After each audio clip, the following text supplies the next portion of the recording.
Welcome to the Winter Night Surprise Project. Let me show you the completed project. In this project, a snowman flies an airplane across the sky. If I press the space key, a present drops.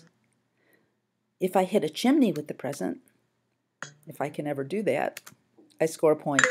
When I score a point, I hear a sound, and a present lights up at the bottom of the screen. If I miss the chimney, nothing happens. I just hear a different sound.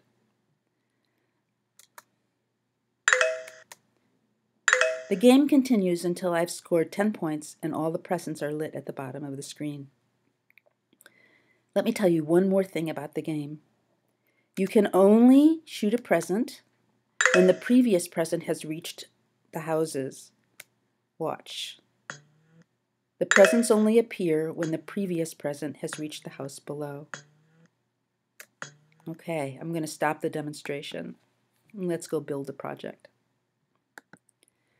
You should have opened the project template and clicked Remix. Then you should click the airplane sprite so that you can see its script. If you click the green flag, you'll notice that some of the animation has been created for you. I'm going to briefly show you the airplane script so that you understand how these actions are occurring. When the airplane begins, it shows itself, and it points in direction 90. Remember that direction 90 is to the right. So when the airplane starts, it's pointing in this direction.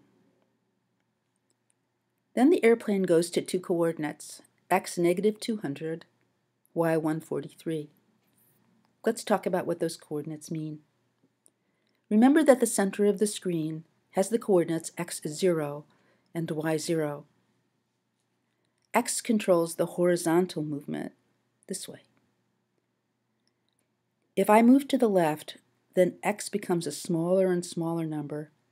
It becomes negative, less than 0, more and more less than 0 as I move in this direction. At about this point, x is negative 200. Y controls the vertical movement. As I move in this direction, y becomes more and more positive, more and more above 0, greater than 0.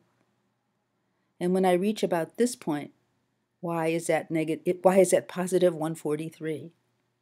So at that point on the screen, x is negative 200 and y is about 143. And that's where the airplane begins. The forever loop makes the airplane move across the screen. And the first thing it does is to glide over 6 seconds to another pair of coordinates. Let's find those coordinates too. Starting again at x0, y0. As x controls the horizontal movement and moves in this direction, it gets to be a bigger and bigger number above 0, more and more positive, and at about this point, it becomes around 200. As y moves in this direction, vertically, it becomes more and more positive, bigger than 0, and at about this point, it reaches 143. So the glide command causes the airplane to move from here to there over about 6 seconds. At that point, the airplane hides, it waits briefly, and then it goes back to its starting position, and it shows itself. The next thing that happens in the animation is that the present appears when you press the space key. Let's make that happen. Click the present sprite. Notice that when the present begins the animation, it hides. When you press the space key, the present should appear and drop toward the roofs. There are a few ways in Scratch that the present can tell whether you've pressed the space key. One way is on the events drawer when space key is pressed. This command is useful in some games where the animation is chunkier and slower than in this animation. For example, in the maze game, we used this command to make the character move around the maze. But for our animation here, we're going to use commands that make smoother and faster responses. I'd like you to click the control drawer. Drop forever beneath hide. And then drag and drop if then and drop it inside the forever. Click the sensing drawer. Drag and drop the command key space pressed into the slot in the forever slot in the if-then command. These commands tell the present that it should continuously listen forever to see if you're pressing the space key. When you press the space key, the present's going to send a broadcast, and it's going to do it in a special way. Please click the events drawer and get the command broadcast and wait. It's the last command in the menu. Place that command inside the if. We're going to create a new message by clicking the down arrow next to the word play, choosing new message. You can name your message whatever you like. I'm going to call mine drop present, and then I'm going to click OK. The broadcast and wait command tells the present that it should drop, but then wait until it's reached the roofs of the houses before dropping again. When the present sends the message, a funny thing happens. It also receives its own message. And it does that by using the command when I receive. I'll drop the menu down and choose drop present because that's the particular message I'm waiting to receive. As soon as the present receives this message, it jumps to the airplane. To do that, we'll click the motion drawer, and then we'll find the command go to mouse pointer, but we'll drop its menu down and change it to airplane. So the present will go to the airplane. We'll put that command directly beneath when I receive drop present. Once the present has gone to the airplane, it's going to show. Click the looks drawer and then drag the show command beneath go to airplane. Now the present is ready to drop toward the houses.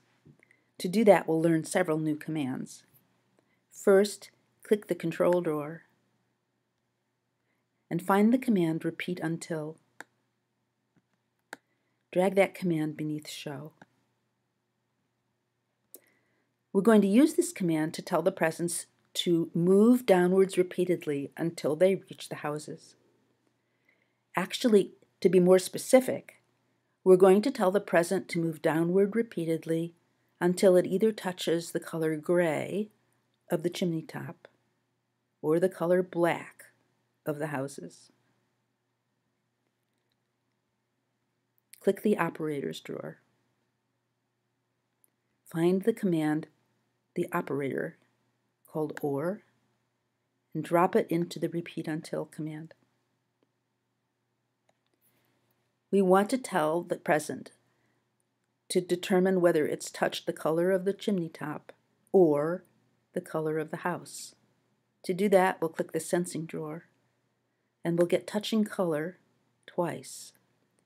I'll drop it in the first slot by matching the left edges. Oops, things jumped out, so I'm going to put it back in and drag everything back in. I'm going to detect the color of the chimney top here, so I'll click color and then the color of the chimney top. I'm going to get another touching color command and put it here. Here I'll detect the color of the houses. So now I've got a good start on telling the present to do something until it either touches the chimney top color or the house color. The something it's doing is falling down. There are several ways in Scratch to tell a sprite to move downwards down the screen. We're going to use the command change Y by. Click the motion drawer. Drag change Y by inside repeat until. To make a sprite move down the screen, we must change Y in a negative direction. This way is a negative direction. I'm going to use the number -6. And finally, when the present gets to the bottom of the screen, I'm going to tell it to hide. click the Looks drawer and drag Hide at the bottom of the stack of commands. Let's try the animation. I click the green flag, and sure enough, my present appears and it falls toward the bottom of the screen. Perfect! I'm going to stop the animation.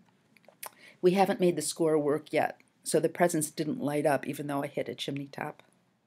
We'll create the score in the next video. Right now, I want to review a couple things. First of all, the broadcast and wait command causes a present to drop by executing these commands. But it waits until all the commands are complete before it will broadcast another message to drop another present. Second, I'd like to review the algorithm for dropping presents. This is a useful algorithm in many other animations where you shoot one thing from another thing. The first thing you do is hide the present. When the action key is pressed, you send a broadcast and wait. On the same script, you receive the broadcast. You go to the main sprite. You show yourself. You use the repeat until command to make a movement action happen until some conditions are met, in this case, until we reach the chimney top or the house.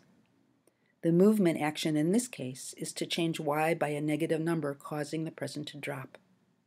Finally, you hide. This is a useful algorithm to remember.